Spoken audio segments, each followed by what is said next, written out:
I'm Steve Lockard, Superintendent for Carroll County Public Schools, and this is Report Card on Education.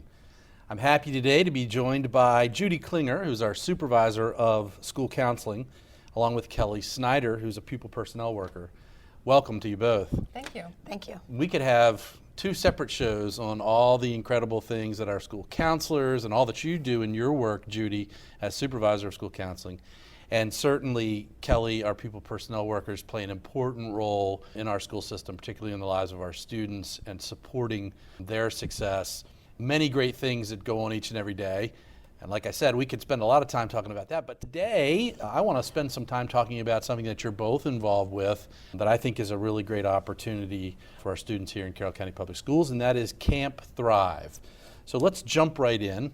For our listening and viewing audience, talk a little bit about the history or the origin of the idea for Camp Thrive, and what is that? So Camp Thrive is a weekend camp. It'll be our first annual, hopefully, of many. It will happen this summer, and we're really targeting middle school age students.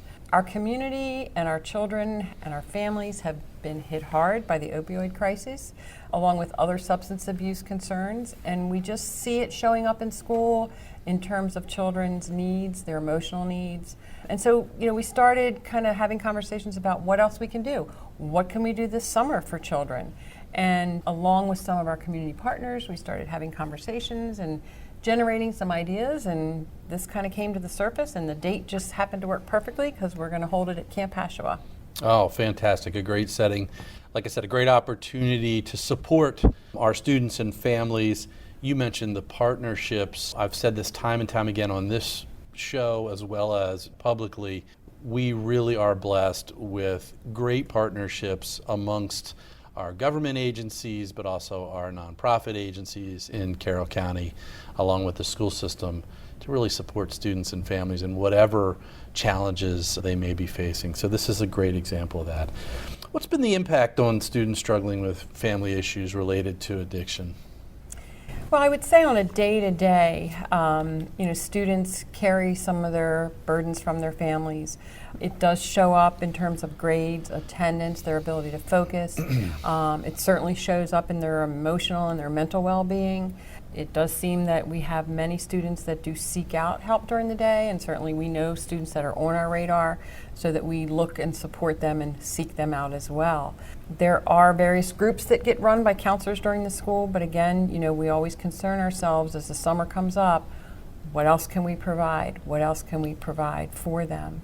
Students, typically at the middle school age in particular, which is why we are focusing on middle school, really they're growing and we're trying to turn decision making over to them, but middle school is really a vulnerable time, and so that is why we chose this age group, to be sure that they had supports in place and that they could have an opportunity to get additional support. Well, you couldn't be more on the money with where we want to focus our efforts at the middle school. We're also partnering with our Board of County Commissioners for an after-school middle program starting next year in a couple of middle schools, which will expand ultimately, and through our Boys and Girls Club to provide some extension opportunities for our middle school students during the school year. I love the fact that we're looking for things in the summertime for our students as well. And middle school students, I've had middle schoolers myself. It's a tough age no matter what, and certainly if you're dealing with some of the challenges that come with addiction in your family, in your immediate family or near family, it's an opportunity for kids to stay involved in something, but also be able to be around the right people to deal with some of those issues, talk about some of those issues, and get the help or support, particularly at a vulnerable time in their lives. Absolutely. So how is Camp Thrive being funded? I think we have to give a little bit of credit to Tim Weber. Tim Weber's been very involved within our school system and our community. He was working with the Office of the State's Attorney, and he was a part of the original process of starting this.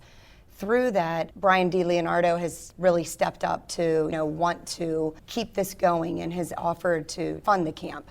We've also been very blessed by the Douglas E. Metz Foundation, and they are going to help fund it as well. So it's kind of a combination between the Office of the State's Attorney and the Douglas E. Metz Foundation. That's so, fantastic. Yep, they both have partnered with us. You mentioned a couple of the partners again, Brian DiLeonardo, our State's Attorney, and the State's Attorney Office They've done incredible things with us. I'm glad to see that a part of this important initiative. Certainly they've been involved in our middle and high schools and programs with violence, with substance abuse. It's been very informative and helpful for our students, and we're glad we have those partners with us again. So we mentioned a couple partners, and through the funding, are there other community agencies or partners involved in Camp Thrive? Actually, Yes. Carroll County Youth Service Bureau. Do you want to talk a little bit about that, Kelly? Yes, they're a huge piece. So the Youth Services Bureau has volunteered to help staff the camp. Not only help organize, they've been behind the scenes getting everything ready, they're also helping to send out counselors to work alongside of our school counselors to be able to provide many of the sessions that will go on throughout the weekend.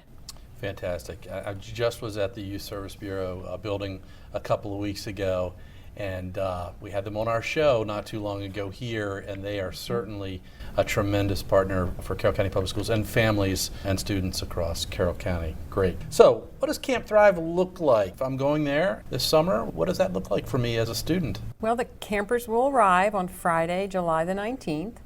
And they will arrive with their families, and there'll be an informational session. They'll have some dinner before the parents go home.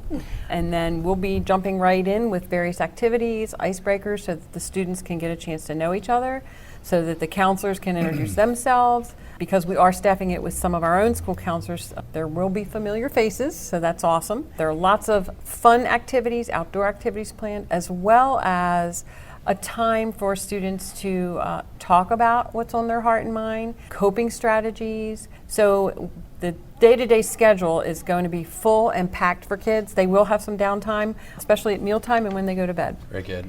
I think too, Gina Felter, our principal at Outdoor School, has really stepped up to help keep a lot of those components at Oshawa available to our campers. So fishing, canoeing, the night hikes, the campfires. So we'll keep the traditional pieces of the camp into our weekend with the thanks of Ms. Felter. I appreciate you mentioning that, Kelly. Gina does a great job. She and her staff do a great job, and I can't think of a better sort of more bucolic, therapeutic setting than Camp Oshawa with all the natural amenities it has to offer. I don't know if we talked about the time or the hours. What does that look like for students who would be attending Camp Thrive? What time of the day and what days? Maybe you said that at the beginning. So July 19th is a Friday. They'll show up right around 5 o'clock. That'll be the check-in time. They'll have 2 nights, Friday night and Saturday night, to spend the night, and then they'll be leaving Sunday on the 21st by 1. Very good. You did say weekend. I just wanted to get that for our folks. So if I'm out there and I'm listening to this and I'm thinking maybe this is something that's good for somebody I know or my child or anybody, how do I go about making it happen? Who do I contact, or what do I look for, or where's their information that I can find? Well, Ms. Snyder's name and email is on the brochure. However, the brochures are available at each school. Students or parents can call their school counselor, and we'll make sure that they do get the brochure. And the brochures and the application, once they fill that out, are sent into Ms. Kelly Snyder. Fantastic. I know that our system has pushed out some information about Camp Thrive, and I'm sure that'll be on our website somewhere where folks can access that as well as through their home schools. Appreciate you sharing that.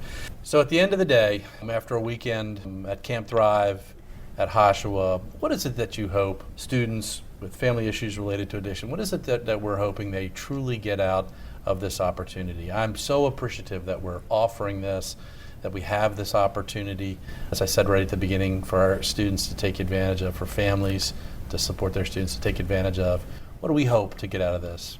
I think first and foremost, we want students and young people growing up to know they're not alone, that there are significant folks in and around them, especially at the school, that do care about them, that will help them, that will give them coping strategies.